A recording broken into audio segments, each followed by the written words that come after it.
Hey everybody, Steve here. I went to New Orleans and made a point to stop by the National World War II Museum there in New Orleans. Um, Stephen Ambrose, the guy that wrote Band of Brothers, had a huge hand in bringing this museum all together. It's great, just some shots of the different uniforms and all. It's a great museum that really captures the spirit of the war and what was going on and how things were at home and around the world and what led up to it. Some good artifacts. I've seen some better artifacts in some other museums, but this really tells a story well, all of it together with the war. There are some cool displays. The museum's huge itself. Here's just some shots of around. Um, a day, maybe 2 days, you could see it all and look at everything. I thought a day was probably enough for me. But great artifacts, some cool stories there. Um, like I said, the Air Force Museum up in Dayton is a little bit better as far as airplanes go. I'm kind of partial to airplanes, but that's kind of a cool thing, a model of Hitler's museum to himself. I thought this was really cool. This a lot of personal stuff.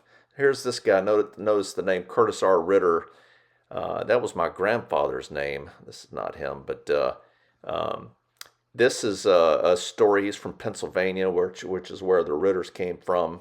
Um, he was killed in the Hurtgen Forest there, but it really kind of captures this. There's letters, um, the newspaper article that talks about him being killed. There was letters from that were written to him, and that he wrote home to his wife that she kept. That really kind of paint the picture of the men and women that fought and what they did and what they gave up. Of course, he was killed and left his wife behind, and um, it just really, there's a lot of the hardware, but it's mostly the human story, really, that with this museum. It's really pretty good. A lot of Japanese stuff, war in the Pacific and all.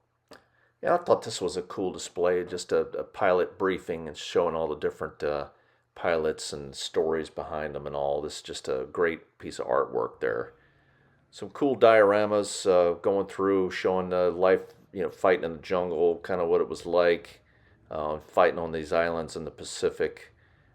So it kind of breaks it up in the Pacific, war in Europe, um, and how they got there. So it's it's a good display. There was an Anne Frank section as well, but hope you enjoyed it. Highly recommend it.